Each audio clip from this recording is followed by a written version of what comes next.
일단 거기에 들어가라고요. 디지털에 내 이름을 쳤더니 내가 없어. 그러면 거기에 존재하지 않는 사람이에요. 첫 번째가 뭐냐면 이 사람과 나와를 연결을 시켜주는 거예요. 그러려면 거기를 다 뭘로 메꾼다 그랬어요? 아까 사람과 사람 사이는 디지털로 메꾼다 그랬죠. 그래서 디지털 기술을 갖고 있어야 되는데 이제 예를 들면은 이런 거를 생각해 보시면 돼요. 내가 지금 현재 여기 있어. 고객이 여기 있어. 만나고 싶어.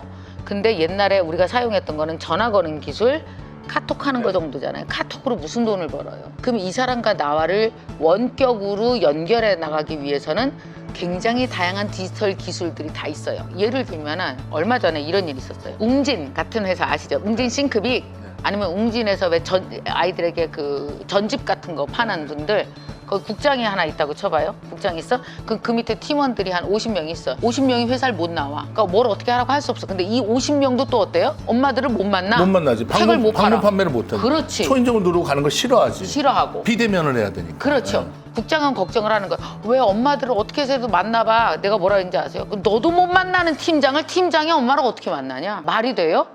그러니까 자기는 안 바뀌면서 세상이 나한테 뭘 해주길 원하거든요. 방법은 이거예요. 국장이 50명과 아침 출근하지 말고 줌이나 어떤 다른 플랫폼들을 이용해서 이 사람들을 교육해줘야 돼요. 줄 걸 다 줘야 돼요.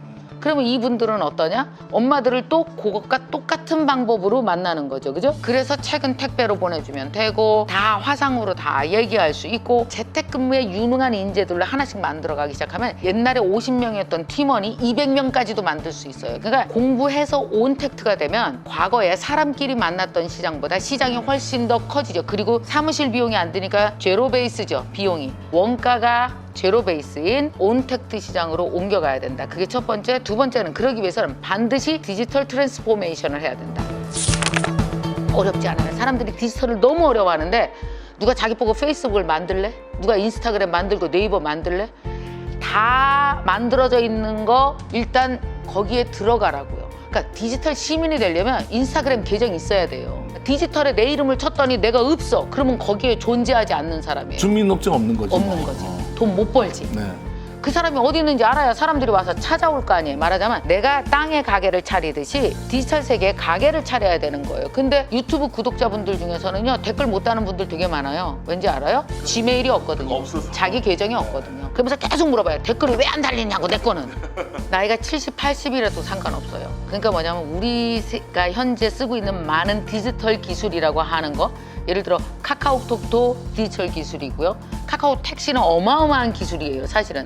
그리고 이번에 아시겠지만 모든 금융이 다 이제는 카카오, 네이버 같은 디지털 페이로 가잖아요. 이제는 은행 안 가고 휴대폰 내에서 처리할 수 있어야 되고 이런 능력들이 디지털인데 이게 뭐냐면 반조리 식품이라는 거예요. 모든 디지털은 다 조리돼 있어. 그냥 전자레인지만 넣으면 되는 정도야. 이게 아이들을 가르치는 엄마도 해야 되고요. 만약에 돈을 벌려고 사회에 나와 있는 분들이다 라고 생각하면은 디지털 트랜스포메이션 반드시 하셔야 돼요. 일단 입적부터 하시죠. 디지털 세계 계정 하나 만들고 그 다음에 인스타그램 하나 만들고 그 다음에 인스타그램에서 어떻게 내가 홍보해야 될지 사진 잘 찍는 거, 해시태그 잘 붙이는 거, 그 다음에 이벤트 잘하는 거 이렇게 해서 인스타그램 안에 내 관심사를 좋아하는 5,000명의 사람만 있으면 뭐든지 시작할 수 있어요. 건물을 땅에 짓지 말고 클라우드에다 지라고요. 요즘에 주가 총액해서 1등하는 기업은 1위부터 10위까지 다 하늘에 있어요. 본사가. 얼마 전에 트위터는 뭐라 그랬어요? 회사 출근하지 말라고 코로나 끝날 때까지 다 집에서 일하라 그랬어요. 결국 어떻게 되면 사무실이 들어있는 건물 가격은 떨어지는 거예요. 세 번째로 중요한 것이 인디펜던트 워커가 나와요. 인디펜던트 워커는 뭐냐면 나로부터 시작한 내 관심과 내 능력을 갖고 땅과 하늘에 동시에 회사를 두고 사람들과 동시에 온택트로 쫙 연결되는 거죠. 그리고 거기로부터 사업이 이루어지는 형태거든요. 만약에 그냥 아무것도 모르는 아주 기초부터 시작하는 분들이라 할지라도 회사에 취업해서 굳이 다닐 필요가 없는 거죠. 그냥 내가 가지고 있는 능력 하나가 있어. 코어 컨텐츠가 있어. 그러면 그걸 갖고 몇 년 동안 키워나가는 거예요. 온택트 시장에서 키워나가는 거죠. 그러니까 미국에 있건 영국에 있건 전 세계 어디에 있건 장소를 가리지 않고 내가 동시에 사람들과 이 온택트 상황에서 네트로 연결되면서 네트워크로 나만의 네트 국가를 만드는 거예요. 내가 먹고 살 만큼의 네트 국가를 만들면 돼요. 그래서 인디펜던트 워커들이 반드시 가지셔야 되는 능력이 다 연결돼 있는 거예요. 온택트 디지털 트랜스포메이션이 안 되면 인디펜던트 워커를 할 수가 없는 구조잖아요. 이렇게 인디펜던트 워커로 스스로 만들어. 근데 코로나와 인디펜던트 워커가 무슨 관계냐? 코로나는 티핑 포인트를 갖고 왔어요. 젊은 아이들의 꿈이 뭐예요? 유튜버 되는 거죠. 그렇죠. 인플루언서가 입으로만 떠드는 사람이 인플루언서가 아니에요. 진짜 인플루언서는 제조와 사람들과 영향을 끼치는 어떤 컨텐츠와 동시에 이 모든 것을 다 같이 하거든요. 이런 사람으로 성장하고 싶은 게 요즘 아이들이거든요. 근데 코로나가 딱 오기 시작하면서 디지털 기술들이 엄청 발달했고 더 중요한 게 뭔지 아세요? 디지털 근처에서 디지털 세계로 들어오지 않았던 소비자가 다 들어왔어요. 맞아요. 60대, 70대도 네이버 쇼핑을 해요. 다 넷플릭스 영화 보고. 그렇지. 네. 그러니까 디지털이 뭐야 이게 뭐야 하던 사람들이 이게 디지털인 세상인지도 모르고 다 들어왔어. 그래서 강제로 들어가게 만들었어. 그렇지. 이게 강제죠. 네. 그래서 어떤 경제학자가 그 얘기를 하더라고요. 코로나만큼 마케팅에서 센 일을 한 게 없다. 얘가 모든 걸 다 해치웠다. 아마 세계사의 큰 사건이에요. 그럼요. 2년 후만 돼보세요. 우리 같이 있을 필요 없어요. 여기 증강현실로 둘이 와서 같이 있을 거예요. 가상으로. 자, 그런 거 5년 후에 서서히 가려고 그랬어요. 근데 코로나 때문에 어떤지 아세요? 얘가 우리한테 온 게 아니고요. 중요한 거 팩트는 우리가 가서 기술한테 붙은 거예요. 우리 살려달라고. 그래서 뭐냐면 확 가서 붙으면서 여기가 시장이 엄청 커졌는데 생산자 중에서 되게 똑똑한 사람이 여기 가서 이미 시장을 구축하고 있고 안 똑똑한 소비자는 살기 위해서 다 가서 붙었다. 그래서 시장이 다 이동했다고요. 그래서 이 시장 내에서는 회사에 가서 일하는 것보다 이 네트 국가를 형성하기 되게 좋은 인디펜던트 워커가 될 수 있는 나 혼자 네트 국가를 형성해서 나 먹고 살 수 있는 걸 구축할 수 있는 시스템이 너무 잘 돼 있는 거예요. 10대 애들이 모를 것 같아요? 그냥 본능적으로 한다. 그래서 걔네는 공부하는 방법이 달라질 거예요. 대학 얼마 전에 얘기 나왔죠. 학사 석사를 원격으로 따게 해준다. 그러면 뭐가 사라지는지 아세요? 왜 25에 꼭 어른이 돼서 돈을 벌어야 돼요? 왜 16살은 사회에 나가면 안 돼요? 이 사회 진출하는 나이가 달라져요.